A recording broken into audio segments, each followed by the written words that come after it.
મિત્રો હું છું આપનો મિત્ર ગોહિલ ભૈરાસી અને આજે આપની સમક્ષ લઈને આવ્યો છું દ્વિતીય સત્રાંત પરીક્ષા વિષય અંગ્રેજીનું સંપૂર્ણ સોલ્યુશન। પ્રશ્ન 1 થી શરૂઆત કરીએ। અનુલેખન કરવાનું છે, જોઈ જોઈને લખવાનું છે સારા અક્ષરે। બીજું ફકરો વાંચી પ્રશ્નનો જવાબ લખો તો who left the kitchen, the king left the kitchen. બીજું what is the name of dish, તો the name of this dish is uh veal a veal. ત્રીજું he added some milk to the curry, true or false, false. ચોથું was the cook worried, yes the cook was worried. બીજું પાંચમું what did he cut, he cut the vegetable into long strips। ત્યારબાદ છઠ્ઠું give the opposite for small from the paragraph, તો small તો big। ત્યારબાદ અહીંયા આપણને વિગતના આધારે આપેલ પ્રશ્નનો જવાબ આપવાના છે। તો અહીંયા જે આપણે આપ્યા છે who will come from Saraswati વિદ્યાલય, તો they will come from Saraswati Vidyalaya. is Jignesh in 7th class, yes Jignesh is in 7th class। ત્રીજું who will come from Bhavnagar, તો Trusha will come from Bhavnagar. ચોથું where is Smith public school, the Smith public school is Bhavnagar. પાંચમું what is the date of competition, the date of competition is 5 May 2024। છઠ્ઠું where is the competition, તો competition સ્થળ કયું છે, તો ચુડી primary school. ત્યારબાદ આપેલ વિધાન સામે વ્યવસાયકારના નામ લખો। આઈ કેન ટીચ ઇંગ્લિશ, તો teacher. I can make furniture, તો carpenter. I can stitch a shirt, તો tailor. I can cure toothache, તો dentist. I can bring letters, તો પોસ્ટમેન। ત્યારબાદ કૌંસમાં આપેલા વિકલ્પોની મદદથી સમાસ પૂરો કરવાનો છે।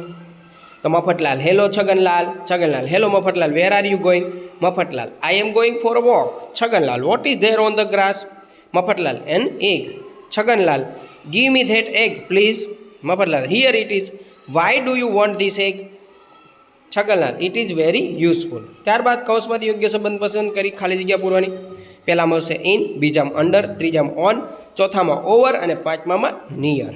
ઉદાહરણ મુજબ કાવ્યને આગળ વધારવાનું છે, જે આપણે વધાર્યું છે જોઈએ। I am flying look at me, can you flying, fly આવશે, ત્યાં ફ્લાઇંગ લખાઈ ગયું છે, fly as I do, yes I can.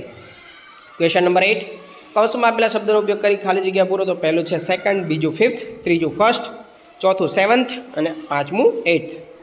ત્યારબાદ અહીંયા આપણે ઉદાહરણ મુજબ 5 પ્રશ્ન બનાવવાના છે, જે તમે જોઈ શકો છો મેં બનાવ્યા છે। કેન રેટ કટ, તો કે yes rat cut, rat can. બીજું can dog run, yes dog can run. ત્યારબાદ can dog smell, yes dog can rat smell, yes cat can.